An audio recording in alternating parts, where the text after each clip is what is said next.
Hey, my name is Lucas. And my name is Jacob.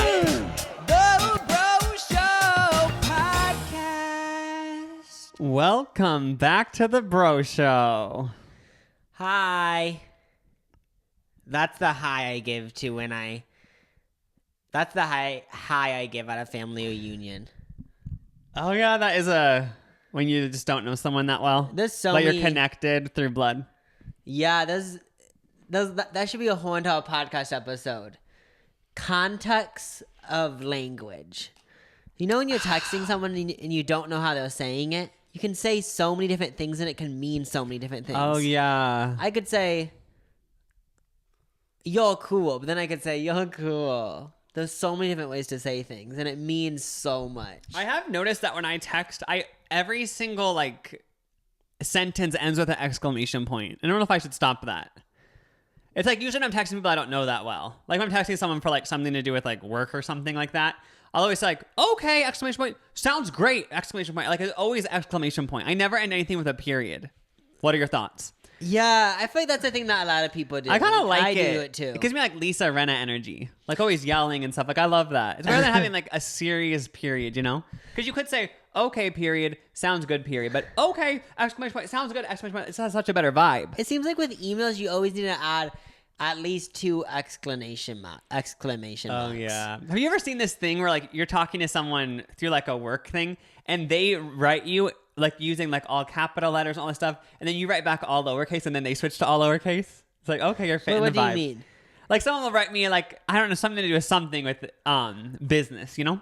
And it'll be capital letter, the sentence will start with a capital letter, a proper email, you know what I mean? Yeah. But then if I write back all lowercase shitty, then they switch to all lowercase shitty. Oh, that is a funny thing. Yeah, so you can change the vibe.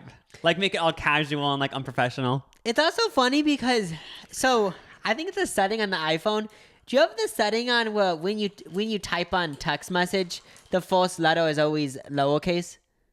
I think mine just on the auto one where it's always capital. Yeah, mine's just on capital. But it's so funny because if you do it out lowercase, it kind of seems more cool. I know, more Ariana Grande vibes because you know how all of her albums always are all lowercase. It kind of gives lowercase is the new thing. It kind of seems like. Yeah, but then, it isn't. It's isn't embarrassing to write a tweet with capital letters. But then with Lil Nas X's album, he did all capitals. I remember Meghan Trainor also did that. So yeah, it's kind of whatever vibe you want. Yeah. But yeah, that is a whole thing, doing everything lowercase because drowsy vibes. Yeah. Okay, so I did get a BBL, as you can see from the title. More on that in a second. Bro of the week time. Oh my gosh. Bro of the week. It is Rachel. Hi, Rachel. Rachel says, I am honored to be Bro of the Week. We are honored to have you, Rachel. I've been following you guys forever. My favorite episode is one where you guys talked about Dolly Parton because I have lots to say about her. Okay. I was born and raised in Dolly Parton's hometown. And she went to high school with my grandma. So I've met her a few times, and I get free passes every year to go to Dollywood and Splash Country, her theme park. Through my job, if you guys want to do Lucas and Jacob to take Pigeon Forge, I can hook you up. To this day, it catches me off guard every time I hear someone who's not from here mention Dolly Parton because I genuinely forget she's super famous. Her face is on everything around here, and most of the locals have met her. So it just feels like she's a local celebrity to me. Love you, Baldies.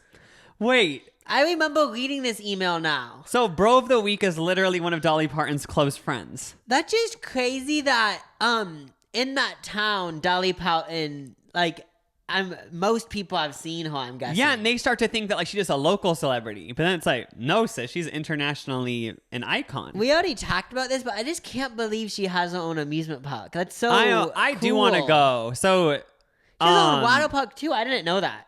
I would be down to pay so Dolly Parton gets money, but we should use this Bro of the Week's hookup. Hook us up. I want to go. I want to go on Google Maps and see how far away it is. Let's see. Yeah, type in Dollywood. If it's under 12 hours, let's go tomorrow. Hook us up. Get us those free tickets. Okay, Dollywood. I want to go to Dollywood. It sounds you could do a video for it, so it's technically for work. Let's see. Do a podcast at Dollywood. It'd be a business expense. A tax write-off. Yeah. So now we have to go to save money. Okay, so It's loading, guys. Oh, it's 14 hours. That's fine. I know I said it had to be under 12 hours, but 14's fine. But if we want to take a toll, it's 15 hours. So if we want to pay, we can do 15 hours. Maybe even though a it's fly. more. It might be a fly thing. 14 hours is like, it would be a whole day driving. Yeah, it'd probably be like get a private jet type situation. I'm just kidding. But I just can't, like, that's so cool to me. And also, while I was watching Watch What Happens Live, Dolly Parton was on a few weeks ago, and she said that somewhere in Dollywood, I don't know if you know about this, Rachel, but there was a vault, and she has a song that's going to get released in 2040 or something like that. Oh my God, that is cool. It's already made, and like it's on a CD or a record, I don't know what, but she's going to release it in 2040. I'm excited. So that is crazy. I just had a thought of like, what if a really big celebrity right now said, I'm releasing a song in 2100, but then like when it comes out, then like what if people like don't know the impact that person has, so they're just like, okay, like are we gonna even release this? But I feel like if they do that, that just makes it iconic. Yeah, because Like, for Dolly Parton, it's like she's forever an icon, so people are, you know what I mean, no matter what year it is. Yeah, when I heard about that Dolly Parton thing, I did think like I would find it so annoying, but what if like Justin Bieber said like, okay guys, I'm not gonna release any work until 2030, my album's gonna be released on this day. Because it just like makes it seem like no one would do that, I'm guessing, but that'd just be so interesting. That would be funny. But thank you for being Bro of the Week. Thank you for supporting the podcast. Yeah, thank you so much. What was I gonna your say? BBL. Oh yeah, back to my BBL story. I think that's the title. Lucas got So a BBL. this is not clickbait. You might be looking at my body if this is the video and saying, why doesn't it look like Well, it? the pillow's covering the So BBL. I did technically get a BBL, but it wasn't a Brazilian butt lift. It was a broadband light laser facial. I know I got one over on you guys. And Lucas has kept calling it a BBL for like No, forever. I'm not the only one. When I first went to this place, it was like a dermatology type place. They said, yeah, one of our things is a BBL. And I was like, I was like, okay, in 2021, dermatologists are doing BBLs. I was like, I am done. And they're suggesting me to get one. But it's actually a thing to get rid of all the redness on my face. What is it called? Apparently One more time? she saw. BBL. No, Broadband she light. didn't see it. Or did you just ask for it? No, it's so funny. I went to this place. They took a photo of my face that was so close up. And then they say what your age of your skin is, which I forgot. I think my age of my skin was younger than my actual age by like 2 years. So I was like, Yeah. But then she said, like, you do have a lot of sun damage. She said, you spent a lot of time at the water park growing up, didn't you? She actually said that? No, but like she just said, like, yeah, of course you have some sun damage that, like, if you wanted to, you could do a BBL and get rid of. So I was like, okay. But it was actually funny because I scheduled it, and when I was walking out, she said, see you next week for your BBL. And I was like, it's weird because, like, manifestation's real. I've talked about BBL so much that I did actually have a BBL. It's just sometimes you ask the universe for something, and it gives you it in a way you didn't expect. I know, yeah, because BBLs have been like a kind of a big part of your life. Yeah. And then you actually got one. Yeah, so basically it was this laser where they just kept slapping my face. I got it done yesterday, and my face looks fine. I thought they said there was a rare chance my face could swell and stuff, but it looks fine, right? Yeah, no, yeah. I don't even see really red dots anywhere. Yeah, you can just see like where I had freckles and stuff, like they're gonna come to the surface then flake off. Did you see how the freckles are more prominent? Yeah, I actually do see like they're a little bit more darker than usual. And I did have to sign a thing that said like there is a very rare cases where like all of these freckles and dark spots come up on your face and they never flake off. So it could be there forever. But I'm kind of down for it because like you even said, like it reminds you of like some people put makeup freckles on. Yeah, so maybe freckles just be my vibe if they never fall off. Yeah, I think they will though. But it actually didn't hurt that bad. So if you're ever thinking about getting a BBL, broadband light, it doesn't hurt at all. That's so interesting, the manifestation part. Like, okay, let's just talk about it. Are you, like, I feel like I'm not using manifestation correctly because I'm not actively, like, manifesting something. Oh, No, yeah. I'm manifesting one thing, but I'm not actually following the rules. Like, so I'm not, like, 100... I don't know 100% of the things about manifestation, but I feel like I'm not using the power. Yeah, no, I actually was thinking the same thing. That I need to use start it. like just journaling about like this to what I want to do with my life. No, Because I was just thinking like I do have goals, but I feel like I need more concrete goals. You know what I mean? no, like I actually see that. Because Like, I was yeah. reading Andrew Rannell's book. He was in like Book of Mormon, the Broadway play, and like in a bunch of other stuff. And he talked about how like he would always journal like about like what he wanted to do, like manifestation journals. And I feel like I should do that because it probably would be good, like at least just once a week, just journaling for maybe 5 to 10 minutes about what you want to do, just to remind yourself, because you can sometimes forget. Yeah, like there's this thing that happens. This probably happens with so many people. Where you think you want to do something. Yeah. Focus on it for 2 days. And then you just forget about it. So that happens. And then you wake up and you're in an old folks home and you have to pass down to the next generations. Make sure you write a manifestation journal, because I didn't.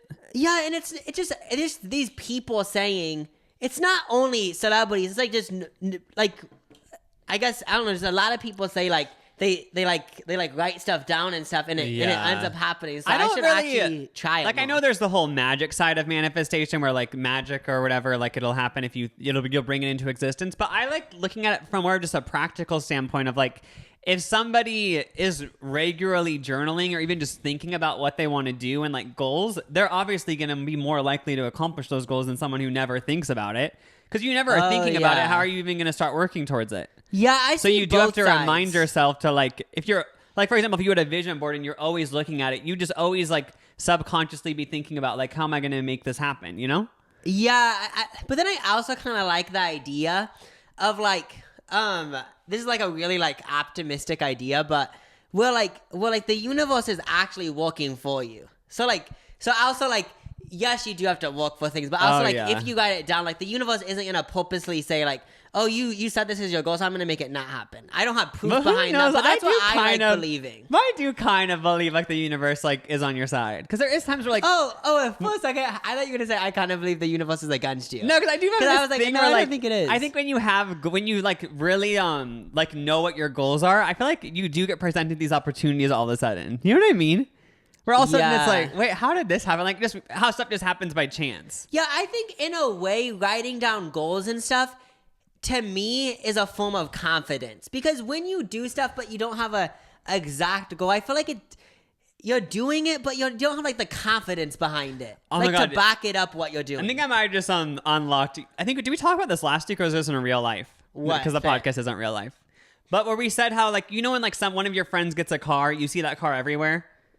That was on the podcast too, because we were talking about what I don't know what we were talking about, but it's like this thing where like once you hail something or see something. So it's the phenomenon of like, okay, right now I'll say Mini Cooper, and like if you actually were thinking about Mini Cooper a lot, like you'll see them this next week. When in reality they were always there, but you never noticed them. So isn't there probably a thing where like you think of these goals so much that you start seeing the opportunities that were always there, but you never noticed them? Yeah. Just how like if you start thinking about I don't know, a Ford Fusion, like you'll start noticing them all the time, even though they've always been there. You just never took the time to notice. That's so interesting. I might have thought about that before, but now I'm actually thinking about it. Like if my big goal right now was, okay, like, I want to create a restaurant, but I feel like I just don't have the necessities. I know like that actually would be a lot of fucking money, but then maybe if I kept thinking about it, I would see things that would tailor to what I wanted. Yeah. That's interesting. Yep. That's really interesting. Anything else I want to say on that topic about BBLs. Manifestation and BBLs? BBL started manifestation. Yeah, but basically my end point is I actually want to start doing more of it. Yeah. Yeah, for sure. I just feel like that Andrew Randall's book really like made me think like, oh, I should just like journal. Who is he again? Say it one more time. He's from Nebraska, first of all, but he was in the Book of Mormon. I know who you're talking about now. Yeah. So he basically said, you actually need to start journaling it. So he said that he just he started journaling and then like all this stuff happened. Interesting. Like his whole life changed for the worst. I'm just kidding. Okay, one thing I do want to talk about that I saw when I was scrolling through Reddit. Apparently, Earth's North Magnetic Pole is on the move. So I guess there's this thing where, you know how there's like magnets, there's like magnets in the North Pole. I'm kidding, but I was trying to make it seem like there was like magnets, you know, on a fridge that are just hanging out up there. Oh, okay, yeah. But the magnetic force in the North Pole. Yeah, I know, like that makes compasses go there and shit. Yeah. Like that's slowly moving. When they said like, and I did read on Reddit where people said like it could happen so fast and like ruin everything. Wait, how would it ruin everything? Because I'm not a scientist. Well, I guess what did they say? Everything would just change and like we don't even know like how our bodies would react. Well, I made up that part, but like we don't. Like, what if at the North Pole was on the south part of the Earth, like something does happen? Oh my gosh, I feel like there's so much uncertainty in this world. But basically, like, It says Earth's magnetic field is what protects our planet from harmful space radiation. Oh, so I guess there's this, somehow the magnetic field protects us from space radiation. But they said like, then eventually like, yeah, well, I'll just like die. Because, and they said it'll probably happen in the next radiation? month. It'll probably happen in the next month. I'm just kidding. Okay, but this is what's scary. I'm just reading the bullet points because I don't read the whole article. It says, our modern way of life would cease to exist if the poles flip. So is it basically saying that we love die, this, like, or is it spreading because fear? Is it because we die, or is it because like food supply or something? I don't know. No. Okay, but then it actually goes back down to reality. Oh, never mind. It's kind of scary. Okay, it says, over the past 150 years, the magnetic North Pole has casually wandered 600 miles down. So that's not that bad, over 150 years. Yeah. But the next sentence, but right now, it's racing 25 miles a year. Actually, I don't even know, but it's just going way faster now. So no one knows what So it did 150 miles. How much? It did 680 miles over 150 years. Wait, Let's actually do the math. No, that's what I was about to say. Are they fucking clickbaiting us? Dude, it seems similar is all I'm saying. Oh, that'd be 4 miles a year. Oh, that's way less, actually. That's like, so this is like 5 times. We know how to do math, guys. But yeah, so it is a lot faster, actually. 5 times faster. So then basically, if it ends up keep doing this, we'll get a bunch of space radiation. It just said this could be a sign that we're about to experience something humans have never seen before. A magnetic polar flip. So what exactly does that mean? I need to know right now. And when this happens, it could affect much more than just your compass. She does not read the rest of the article because of bad vibes. No, I do want to hear. I just want to know. I feel like it's nothing that crazy. Like, isn't it just a thing where like, oh, is it just? Yeah. So or am I just like so dumb? Yeah. So okay, my thing about like, okay, I'm not. This is obviously real, you know. But I feel like when I look at the news, because I do look at the news, and I feel like there's some things that like people try to make it seem scarier than it is. This is the scariest thing, though. You know how I said it could affect us? Yeah. It says all influencers you guys, are gonna die. Matcha was caught in my throat. No. So you know, I said like we probably do have like a magnetic field in us. You know. I can't. No, it said this could disrupt the internal compasses that animals have. Animals have an internal compass where they know where to fly and shit. Birds. So like we'd be walking. No, is this a scary movie? I feel like it probably is. Well, birds just out flying and they hit you in the face and you die because they scratch you and it's like picture a hawk flying and they don't know where to go, so they scratch your face and you die. Yeah, birds will start attacking. They're gonna say, I bet. No, isn't that a thing where we talked about this on the podcast? A bunch of birds showed up in this one town randomly. Oh, we did talk about that. What happened? No one knew exactly. why. They all just flew to the ground or something. Yeah, and like I don't forgot, but something like that. Well, apparently the Hubble Space Telescope is just wants everyone to know. When will this happen? Well, it's already happening, but yeah. Oh, it's already happening. Like when will like the big thing happen? Joking. It says we may not be able to stop a polar flip. This is what it says. We may not be able to stop a polar flip, but we can at least take measures to minimize the damage. The first step, figure out what's going on with this wacky field. Like, sis, if the scientists are saying it's wacky, then we have no hope. Yeah. I'm just kidding. We do have hope, guys. So funny going from manifestation talk to saying, like, it's over. But yeah, guys, I'm assuming, like, it isn't that big of a deal. But that's me skimming an article from Business Insider because I went on Reddit. This is what I love about Reddit. You see these articles, you never click on them because you just want to read what everyone else says about it. And everyone else is basically saying that, like, yeah, like, space radiation and, like, it could be bad or like it could be fine. Something that this made me think of, I woke up in the middle of the night last night, so I turned on some like Hulu show. And while I was on Hulu, it showed the cover out for what's that show by Ryan Murphy? American Horror Story. And it showed this creepy ass alien. And I just thought like, wait, what if an alien's watching me? They're kind of cute. I mean, it was a creepy ass alien. Oh yeah, because it looked creepy. Wait, he has one about aliens? What? He has an American Horror Story about aliens? I don't know if it's an alien, but it's some weird space creature it looked like. I've never watched American Horror Story, but I just wanted to say like that reminded me of space. And as you can see if you're watching the video, we are still drinking matcha lattes. The habit hasn't changed from last week. Yeah, I got matcha too, and I sometimes drink it. Jacob's actually just drinking plain matcha and water because he's more like vegan. I have oat milk in mine. That's vegan too, though. No, but you know what I mean. Like you're more of like the raw like vibe. Yeah, sugar's so bad for you. But I have oat milk on mine, which is so good. I know oat milk is a superior plant milk because it's so creamy and thick. I know. These matcha lattes, honestly, don't do anything to do with energy. Like, as far as I'm aware, they don't affect me at all with the caffeine amount. But I do just like the vibe of drinking them. But that's because we're caffeine addicts. And there's L-theanine in them, like I said last time, which makes you more calm. And you know what we all need during times like these when the polar magnetic fields are flipping? We all need a little bit more calm. So get yourself a matcha with the link below. But I have realized that the poles are switching. That's why we've all felt weird. Because I was running the other day, and I started running the other way. And I was so confused.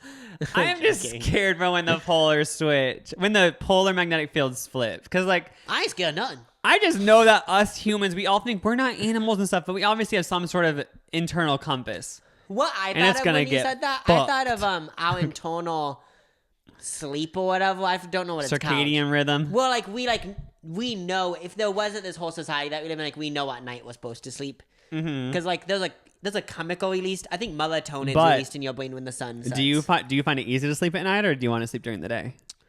I would rather sleep at night because it's dark. Oh, because I was gonna say if you're nocturnal, it means back in the caveman days you were probably the night watcher. Oh, wait, do you think you were a night watcher? No, because I actually go to bed pretty easily. But sometimes I do say when I was younger, I always never wanted to go to bed. I'm gonna Google right now how many people experience insomnia because whenever I feel like I hear about it a lot is what I'm gonna say. How many? I don't really experience it anymore ever since I've started meditating. You guys, I drink matcha and I meditate.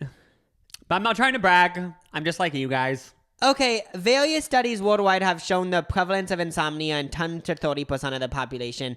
Some even as high as 50 to 60. So, Wait, so if it actually is 10% of the population, that whole theory of these people are back in the day, the people who watched over the village in the night, that would make sense. Probably 1 out of 10 people had to stay up to watch the village. Yeah, that's true. So what they'd watch to make sure Yeah, that just makes me think, because since we've been talking about the polar magnetic fields flipping and also villages, it made me think of this podcast we were listening to on the way back from Mall of America, where this girl was talking about something where it was about, is time travel real? And what was the podcast called? It was good. It's called Strange Events or something. I don't know what it's called. But Shit, I wish I knew, because actually it was a good podcast and the episodes are only 20 minutes and they would dive deep into one topic. And I liked how they were short because you just go get through it, get out. But one was about this time traveling person who apparently would go on, he went on message boards in the early 2000s and said you guys, I'm from the future, I've time traveled, and he said by I think it was 2025, we were all going to be living in little villages and the internet wouldn't work and all electricity. By 2040. I think it was way later. Yeah, but he was proven to be wrong because he didn't even predict 9/11 or so many important things. I think he also didn't predict COVID. Yeah, so he was just a troll online. But it is so interesting thinking about the future, because when we think about the future, we think about flying cars. Yeah. What if it's the opposite? But no, that's what made me think about it what doesn't have to be. I just can't imagine living in where some event happens where somehow we all do have to live in these villages and there's no internet. That would just be so weird because for some reason I just feel the internet adds so much. I'd feel actually trapped or something, even though in reality I would still have my family and stuff. I would still just feel trapped because I'd be you know what I mean? I feel I'm not saying I want this to happen, but part of me feels it sounds peaceful, going to this going to this meditation retreat for 6 months. So that's similar to what this is. So it does kind of sound I don't know if I'll ever do it. I guess I'm only 20. I have so many years, but that sounds kind of interesting. Because you know how can we all admit that we think this before? I feel I sound so lame when I say this, but I'm just gonna admit that I think it sometimes.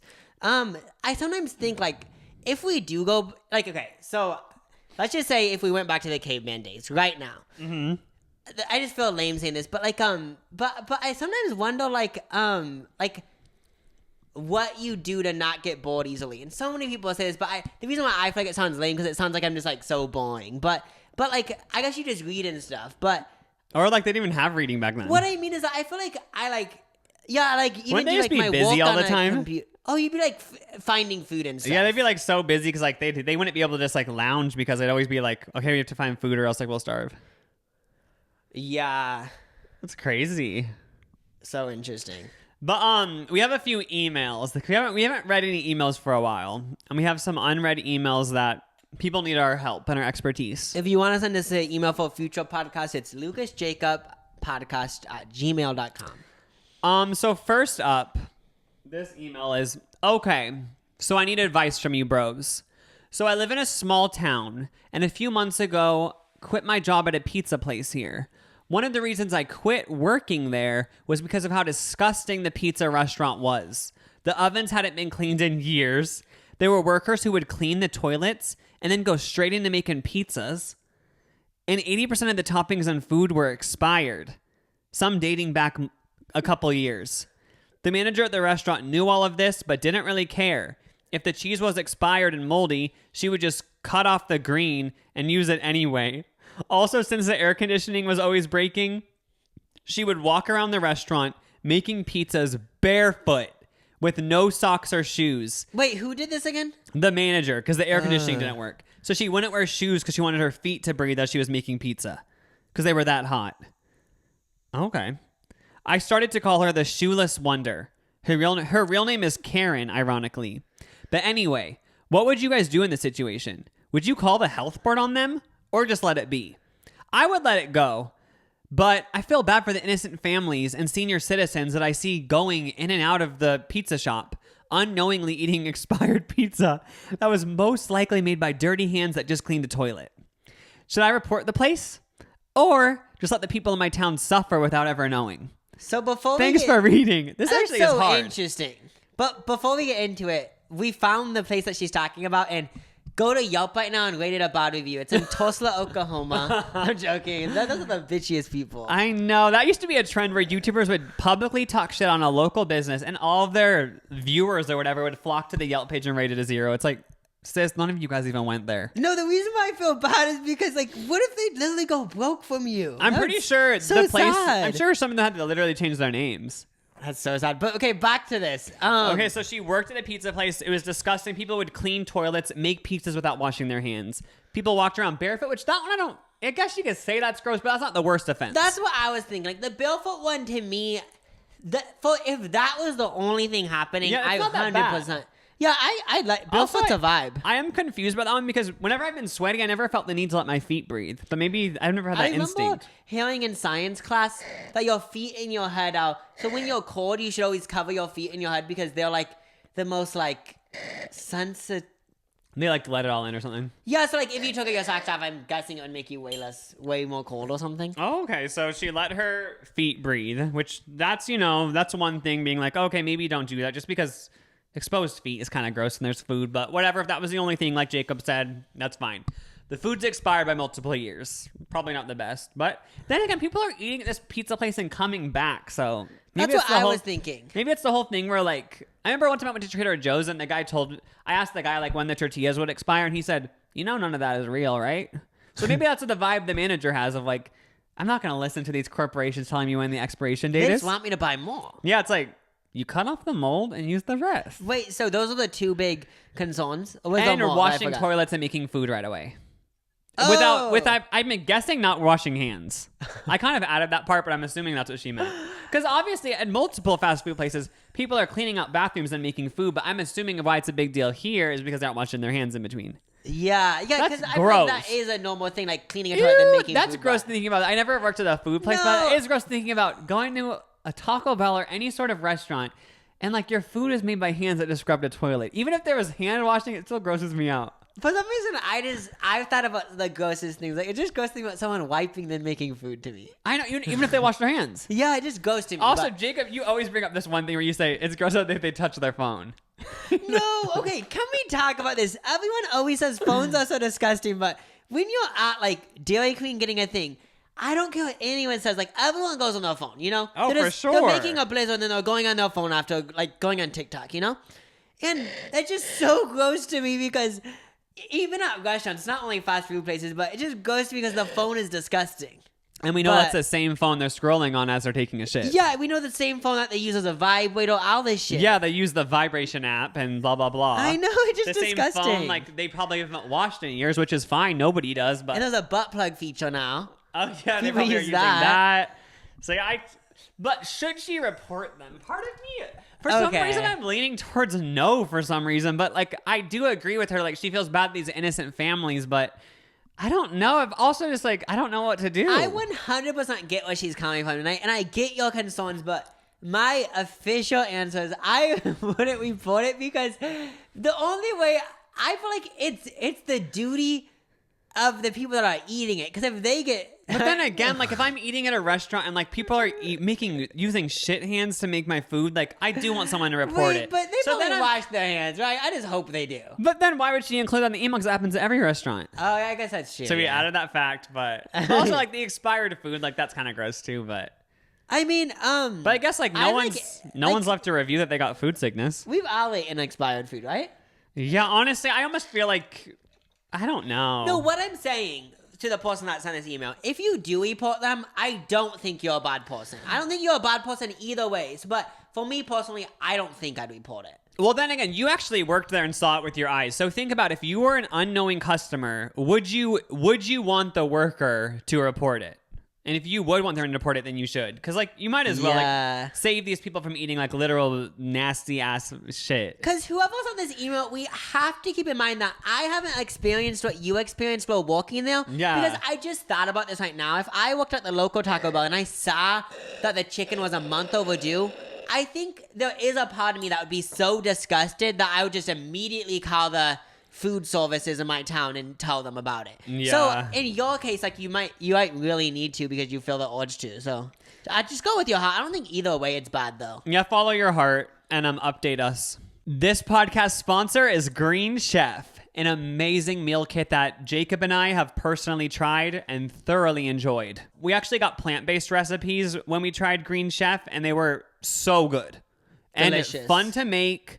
It's all pre-portioned ingredients, and Green Chef is actually the first USDA certified organic meal kit, so you can enjoy all the veggies and know they're hand-picked, and the proteins are premium, and you don't have to worry about where any of it's coming from. You know it's all coming from good sources. And yeah, with Green Chef, you can enjoy new recipes every week, and they're super delicious, and you also know they're nutritious. Green Chef is now owned by HelloFresh, and with a wider array of meal plans to choose from, there's something for everyone. So if you wanted, you can switch between the brands, and you can try both, and you can enjoy the discount. We've actually tried Green Chef, as we said earlier, and when we tried it last time, we had black bean burrito bowls, and they were so yummy.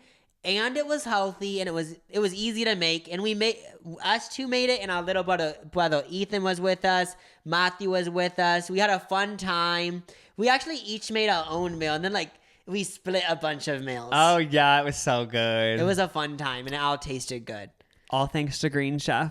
Go to greenchef.com/LucasJacob100 and use code LucasJacob100 to get $100 off, including free shipping.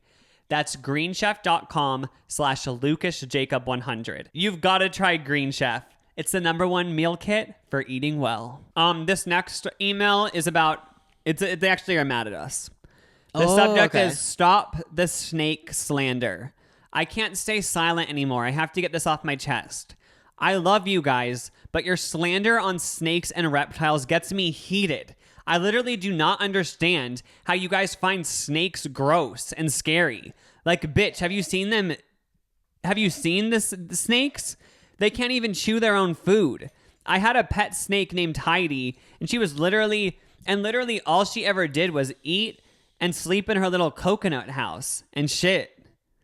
So they're mad that, like, that's what's funny about having a podcast is I don't even remember hating on snakes, but I believe that I did. Well, I don't think I take back what I said, unfortunately. Yes, snakes and reptiles are still really gross. That is cute that you named yours Heidi. And I think the fact that you named your snake Heidi is warping your mind that they're these innocent creatures. Yeah, then also, I think cats are cute, but if you don't think cats are cute, I don't think we have an issue. Yeah, but I do get what she's saying. Like, when you actually get down to snakes, like, are we just scared of them because of movies and stuff? Really, they can't even, like, they can't even chew their own food. I know, and yeah, like, if you did make points. I'm not going to lie. If you were in the same room as most snakes, unless it was like an anaconda or something, like, you'd be fine. You just run away. Like, they're so small.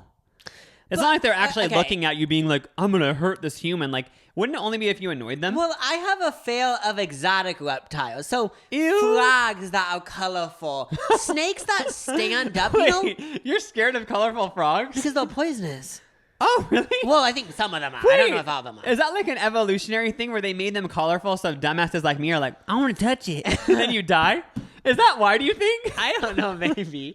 But, okay, all I'm saying is that I actually do get what you mean. Like, snake slander is annoying because I feel like that isn't even original as a thing. I feel like so many bitches say snakes are gross. But the thing about it is that I know why I think they're gross. First of all, when they stand up, these exotic snakes, when I go to the zoo and I see them wrapped around, and I picture them choking me, I picture them going up my butt when I take a poop. It's just like, all I'm saying is that if I was living with someone that had a snake, I would actually move out. I'm not even joking. Even if I had to move to, I would. Wait, could you live with someone that had a snake? I actually couldn't. No, I would not. That's what grosses me out about apartment complexes. Like, obviously, apartment complexes, you have to live in them. Why did I just look behind him? I think because I thought a snake was coming up. Like, no, I'm that scared of snakes. If you're living in an apartment complex, just know that there are people who have snakes in there, and they're going to let them loose, maybe, and they could be in the elevator. No, you can't think about stuff like that, because I've probably mentioned this on the podcast. Sometimes when I'm on a walk when I've thought, wait, what if one of these navel bitches just released a snake in the wild and I just die right now from a boa constrictor? But it hasn't happened where I live, at least. And I know it has happened in, like, Florida. But isn't it a thing where when you get older, you just become more fearful of everything? Because I remember being a kid and, like, going to some Boy Scouts thing, and we all held a snake, and I thought it was fun. But the weirdest thing is, we were talking about the snakes, and I remembered this. I remember there was this kid who had the snake, and it was kind of wrapped around his neck, and I remember, like, this isn't even funny, but I remember, like, the adults that, like, started getting, like, kind of scared, I remember. Wait, for real? Was he scared? Because I remember they told us, they're like, yeah, these snakes, like, they cannot hurt you and stuff, so, like, everyone was totally fine with it. But I remember I started wrapping around one of the kids' necks, and I remember, like, this one guy was, like, acting all calm, then he like got someone. I was like, come over here, like, hurry, because like they didn't know what to do because it was starting to like full on kill one of the Boy Scouts. Like the reason and he died because stuff like that. Okay, he survived, but like it was a funny thing because remember the adults were starting to get scared. It was just funny because you said the adults said, guys, there's nothing to be scared of. They were so trained well. Oh yeah. My two snake experiences that come to mind when I was at the Santa Monica Pier with our grandma. And there's a picture of me holding a snake, just part the of giant a one, the giant yellow white one. Yeah. Okay, so first of all, like, I actually don't know if I do that nowadays. But then second of all, when I was in 6th grade, one of the teachers had a snake. Thankfully, I wasn't in this teacher's class, but she showed us one day because one day we were switching off classes. It wasn't like a normal thing, but she showed us the snake eating a rat, and it suffocating the rat. And this sounds gruesome. Yeah, and I know, like, I have no room to talk because I eat meat and stuff, but it was just so gruesome and mortally and violent to me. Yeah. That I just can't with it. It's just too dark. Yeah, I get that. And also, like, thinking of the snake at the Santa Monica Pier, like, that poor thing is on so many drugs to be calm around all those crowds, I'm guessing. And I just know it's built up so much anger rightfully so, throughout all the years. And if you're going to be the one person that unleashes all the anger on, goodbye to you.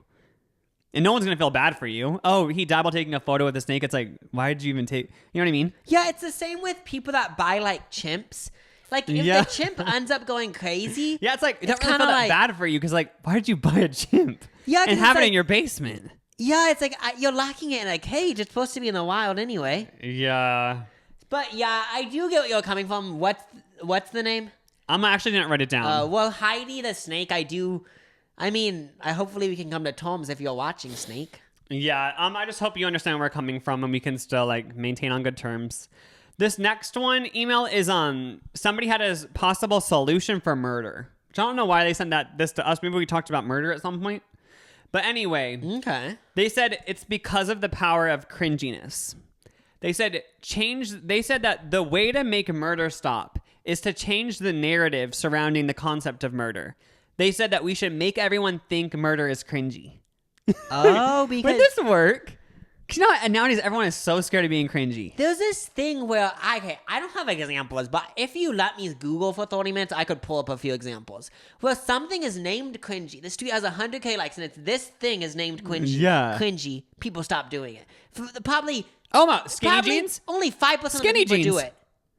Oh yeah, Everyone that said could those be an are example. cringy and embarrassing and whatever. Oh, like the side part. I don't have long hair, so I don't understand that one. But yeah, Yeah, that is a thing. I don't know what else, but like people call things cringy, and then 90% of the people that did it evacuate, leave the situation. Because no one wants to be called cringy. But the funny thing is, one time we talked about cringiness for some reason, and I remember somebody messaged us saying like, "You guys know that you're not allowed to talk about cringy things when you have a podcast called The Bro Show, right?"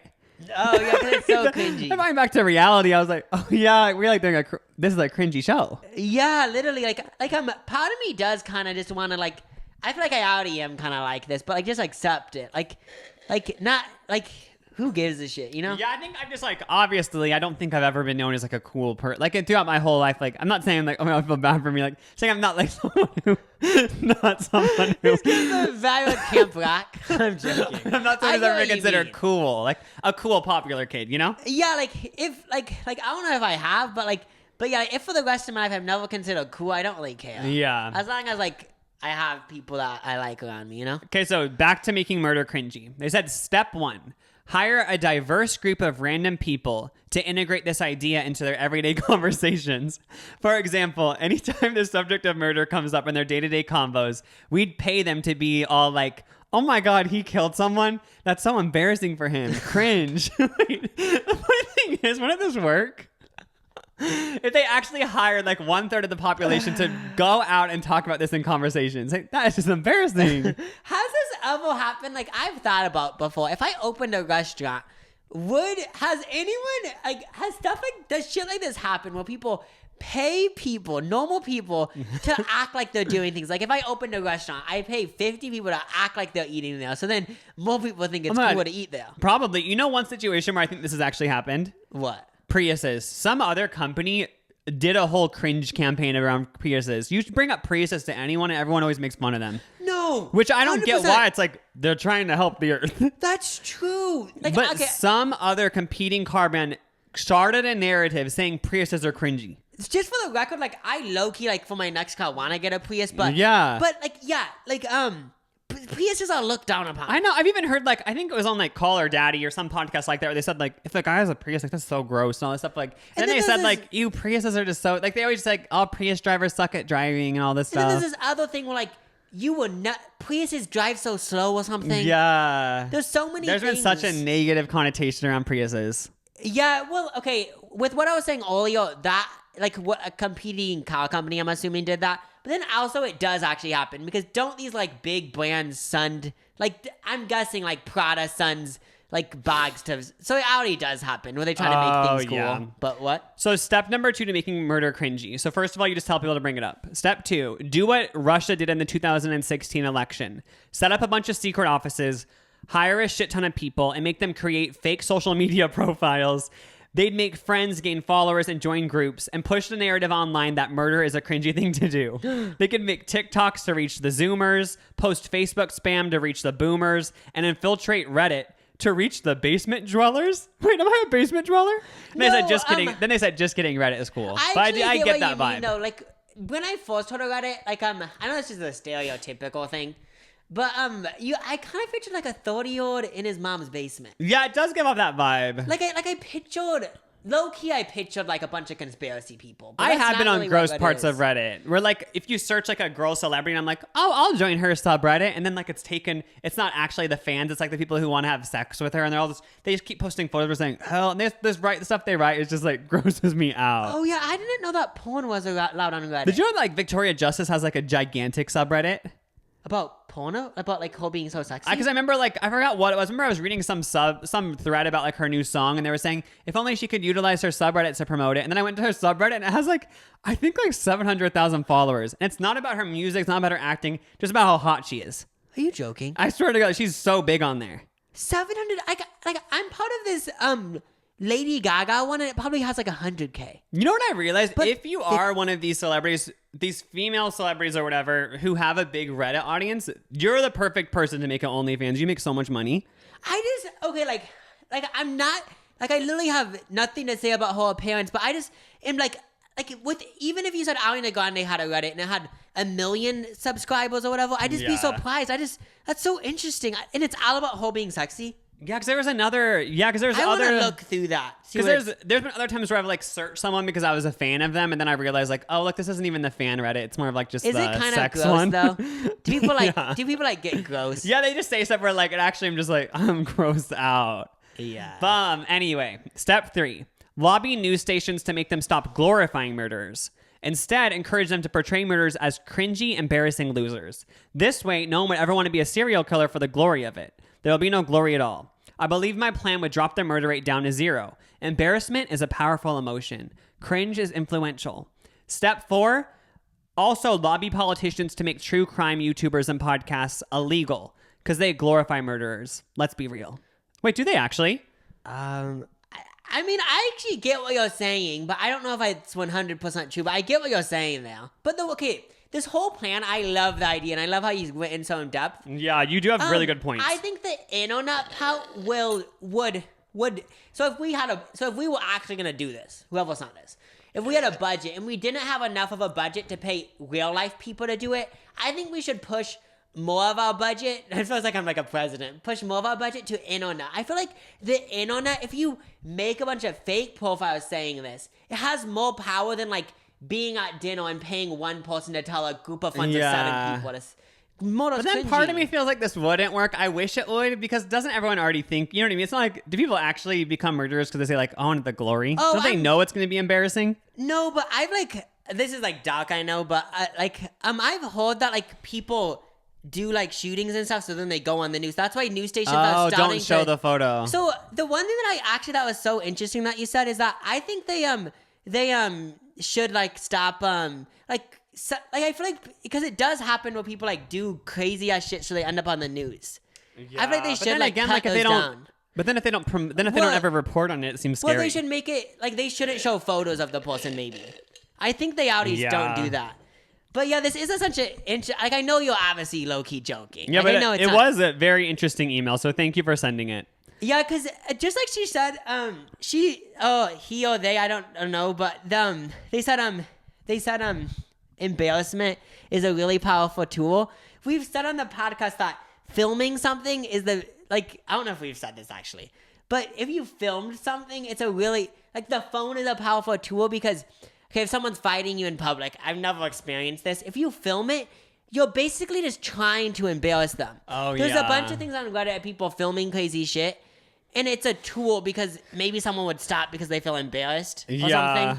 So you would think, but then I feel like there was a girl. Oh, but then that someone actually at a local Super Saver, they went viral because they were coughing on someone purposefully, and the girl filmed her, and that like made her more excited to do it more. So it could backfire. People love attention. That's true. Yeah, because she was starting. Because then she thought like, you guys are so embarrassing for being scared that I'm coughing on you. My whole thing with that is like, even if you don't believe in COVID, which like I don't get why you wouldn't, but even if COVID wasn't happening, like no one wants to be coughed on. Oh yeah, like it's not even like, oh my god, they're so scared of COVID. It's like, even if that wasn't happening, it's like, I don't want to be coughed on by anyone. Yeah, like I just viewed as someone like, if someone had a really runny nose and they kept wiping it on my t-shirt, like, yeah. Like, same with coughing. Coughing is just like, it's like if there was no possibility of catching any sort of cold or anything, I still wouldn't want to get it. I still wouldn't want your snot all over me. Yeah, it's like just people being annoying. Like this doesn't have anything to do with COVID, but I just wouldn't want to be at the grocery store and someone keeps telling me, keeps poking me or telling me you're annoying. Like people that are annoying are just annoying. Oh yeah. I need to take a bathroom break. Oh. There was an email sent to us about Adam Levine obsession and headache people. These are two things that we've talked about. We've talked about people being obsessed with Adam Levine, especially the mom type. Yeah. And then headache people. It just randomly got mentioned. Okay. Do you want to read it? I feel like you'd read it better. Oh. I obviously can read, but I feel like you'd read it better. Just admit you don't know how to read. I know I don't. I'm a longtime listener of your podcast, and you two have discussed a few topics I've been thinking about a lot lately. One thing that really stuck out to me was when you two were talking about your mom Oh, and we were talking to our mom about the obsession middle-aged women have with Adam Levine. At first, I didn't think much of this, but Maroon 5 recently toured in my city, and literally every mom I know was talking about it, specifically how hot Adam Levine is. I was at the dentist and for 2 hours, and all my hygienist talked about was her excitement to see Adam Levine perform, and she kept joking about how she would leave her husband to marry Adam if she got the chance. A few days later, a family friend put on social media that she loved the concert, mostly because Adam Levine was her eye candy. I'm just confused because no one my age that I know would say Adam Levine is that sexy or attractive, but that seems to be the case for any woman over the age of 45. I think your observation should be studied further. Like, what's the psychology behind this phenomenon? Okay, so this, like, it's so interesting. Like, I honestly think it is so interesting because it is. Any woman over the age of 45 is all of a sudden obsessed with Maroon 5 and Adam Levine, and it's against their will. Yeah, and it's not only this email. We might have said this on the episode, but some of our mom's friends used to say, like, he's so hot, I would, like, honestly marry him. Wait, this is the creepiest thing. Back when Mom lived in California, wasn't it a thing where all of her work friends would go to Maroon 5 concerts? Yeah. And then her new work friends in her current town are also obsessed with Maroon 5. There's so many layers because, okay, obviously Adam Levine isn't ugly. He's good looking. Yeah, he's an attractive man. Yeah, but what I'm saying is there's so many other attractive men that his age that are also so famous. Is it just because he's the main... He makes, like, good, groovy pop music? Is that why? There's something about him just really relates to these people. Well, let's see. Is there anyone else in his genre that's good looking? That's his age is what I mean. We can't think of everyone. Maybe we just can't think of someone, but... Yeah, I mean, there definitely is. Like, yeah, there's for sure is. I just can't think of anything on the top of my head. Yeah, I think they just really, like, found a... Do you think it's purposeful that they, like, market to that age? Do they market to that demographic, or, like, is it just by complete random? I think it was random, but now they purposely market towards it. Yeah, because it is smart, because, like, they... you know what I mean? They sell it like stadiums. And then I also think it has to do with, like, people want to, like, marry, like, a rock star, but he's not a rock star, but, like...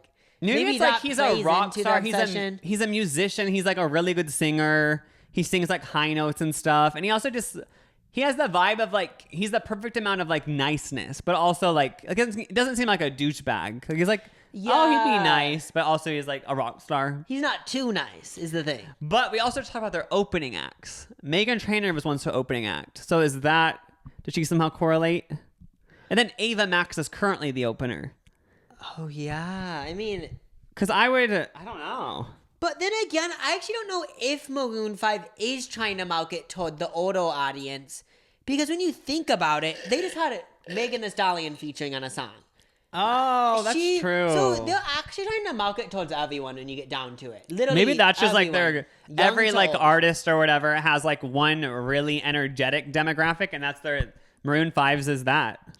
What? Yeah, it's just so interesting because like, how did everyone mutually agree? Like, how did I love that for them because I feel like it's gonna like that. I feel like that type of audience would be so loyal.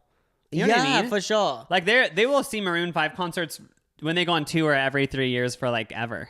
Yeah, it's just so crazy because that isn't the only audience. They still have so many other audiences, but that's just like the one that sticks out to me at least. Yeah. Okay, let's see what this email said about headache people. Oh yeah, there was another section about headache people. Also, I am a headache person that used to get so annoyed when other people would bring up that they have a headache.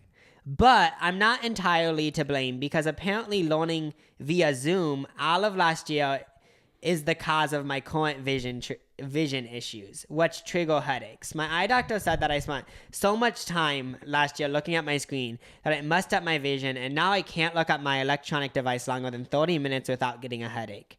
It's so annoying, but as a current headache person, I would like to say that I was put in this uncomfortable situation. Oh, yeah, I'm sorry. Jacob previously said that he finds headache people annoying, but they just want to let you know they didn't choose it. But this is the thing is that this is how words get twisted, guys. I don't even, if you replay the clip, I don't think I ever said they're annoying. I just said I think headache people are funny. So what I think he might have said annoying. I don't know. We'd have to look back, but I'm pretty, like, obviously this is just a joke at the end of the day, but I'm pretty sure I said, like, it's funny, like it's funny how certain people get headaches, but then other people don't. It was funny to me how like fuck certain people. But yeah, that does suck that you can't go on your electronics as long as you want. Wait, so going on Zoom caused her to get these headaches? That sucks. Like she can't look at the computer too much. I feel like I look at the computer like all day, like for just everything, and I feel like I edit for like hours. Yeah, so we must just be above that. I'm not saying above that. Oh my god, that sounds so bad. I'm saying our eyes must be like just used to the technology. But the eye doctor has told me like looking, like even reading a book, just looking at one thing and not moving your eyes is bad. Like you should look away like for like every 30 minutes or something. You should like look away for 30 seconds. I forgot. I remember hearing that you reading in the dark is really bad. Oh, I heard that too. Isn't that what people always say, like makes you go blind or something? Oh no, it's just bad though. Yeah, you die. Another email. I broke my 7-year vegetarian streak with a Sonic Chicken Sammy. Now the reason why I'm mad is because why do you break it with a Sonic Chicken Sandwich? Yeah, is that even hyped? Like I'm just mad because why can't it be something that Sonic isn't bad, but why it's Sonic? I feel like no one sandwich? that'd be like breaking your 7-year vegetarian phase with a McChicken. It's like it's if cute. If you're gonna break it, do a Big Mac. Yeah, or like go. I don't know. I feel like maybe our Sonic Chicken Sammy's that good. I've never had one. I never heard about them, but I mean, I don't know everything. Maybe they're all the rage. Yeah, I mean, yeah, I just thought it was interesting. Like, I want to know how it happened, by the way. Like, did you go to Sonic and decide, I'm going to break my vegetarian thing? Or were you at like a gathering and someone had it and you're like, I'm picturing like a drunk situation.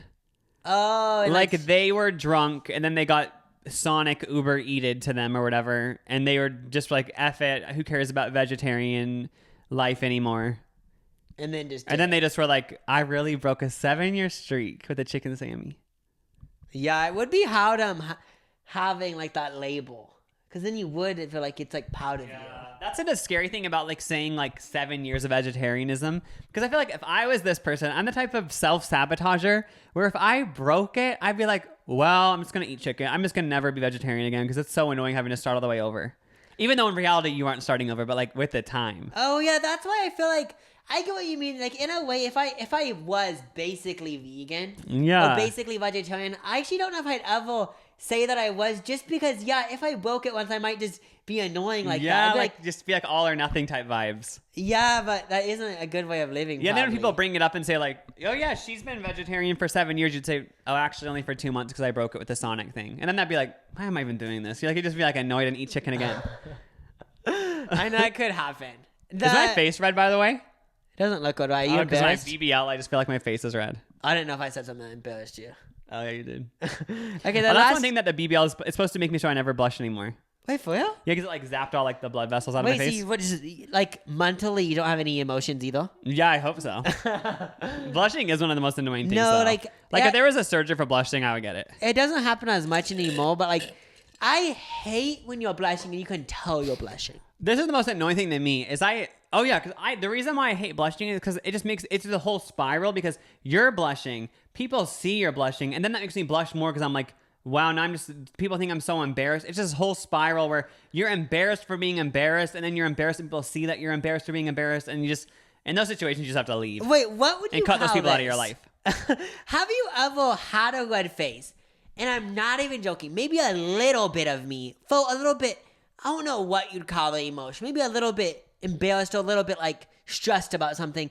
But you notice your face is red, but you actually aren't even that embarrassed or stressed. That's the most annoying. That happens to me all the time. So maybe like my body thinks something different than my mind. It's so weird. Or there's also been times where someone says something that I'm not actually embarrassed about, but I know that like it might be an embarrassing topic. So then I blush because of that. Or something... Or it could be a thing where you used to think it's embarrassing. Yeah. It's so weird. Like, do you think people who blush a lot is because they had a really intense blushing moment growing up? Because I remember when I was in 3rd grade, there was a silent classroom and I made this noise. I would just go like this, like, but I accidentally did this. And then it made a fart noise, and everyone laughed at me, including the teacher. And I remember getting such a beet red face, and they said, "Oh my God, your face is so red." And they said, "Oh my God, it sounded like you farted." And like, I remember that was like such a traumatic experience that maybe that's why I'm a blusher now. That's true. It affected you so much. What's your first one? Like, you ever had like a public, even though like that's not even humiliating, but in my third grade mind it was. Well, I can't think of one specific experience, but I can, like, what I'm gonna say is that I can pinpoint a few times throughout life when I was like little in elementary school. Oh, where, like, yeah. I had a red face and people would say like, "Well, your face is so red. Are you embarrassed?" And then I'd like say like, "No, I'm not. I'm just like living." It's so embarrassing when people bring up things. I know. Okay, the next email is about Woodstock. Oh, okay. Because a few weeks ago we talked about Woodstock. This podcast is just so much happening, you know? Hey, bros. Been watching the pod since the first episode and Lucas since the Fred days. Oh, I'm. My dad went to the original Woodstock in 1969 and he was only in 8th grade. Badass. I didn't know people this young went. Back then there probably weren't any laws. He went with his sister's boyfriend at the time, who was like 5 years older than him. He never went into a whole lot of detail of what went down, but he told me that he saw things that an 8th grader shouldn't, like a topless stoned women with and such. As for Woodstock 50, it was almost held in Watkins Glen, New York, which is my hometown, but they pulled out because of lawsuits and missed headlines and such. But I think I saw this and I thought it was so interesting that an 8th grader went to Woodstock. Oh yeah, that's crazy. I just would. So like, how old are you in 8th grade? Limit? Like 14? 15, 14. Was there not an age limit or something? I don't know if Coachella has an age limit. Does it? Oh wait, I just assume It's kind of just like up to your parent. Yeah, because I just assume at these music festivals, even nowadays, like drugs and alcohol, even if you don't. But then again, you never see like actual kids at Coachella. But then I never have been. Is it like an age limit of 12 plus? You would think, like, yeah. I'm gonna hurry and Google it because I am curious if I could like bring a little kid there. Like, what I mean, like if I had that sounds creepy. Like if I had a kid, like would like if you brought an infant, like would they kick you out? Yeah, I'm just curious. Age limit Coachella. Maybe it's 16 plus. There is an age limit to visit the Coachella Festival 2023, and you must be 18 or followed by a parent guardian. The only reason, is this a new thing? The reason why I'm questioning it is because I can like think of a few influencers who went when they were like 16. That's what I mean. Maybe they have their guardian with them. That's it? Yeah, or maybe if a brand's bringing you, like the brand already booked you, so. And they're your guardian or something. Yeah, like you could say someone that works at that brand. Oh, yeah, I don't know. Really interesting. I'm guessing that Woodstock just didn't have an age limit or no one followed it or something. Oh, yeah. Well, thank you guys for coming along for another week of the Bro Show. Oh, yeah. Listen to Lil Nas X's new album, Montero. Oh, yeah. Stream, link below. It was so good. Yeah, thanks for listening, watching, and hope you liked it. Bye. Bye.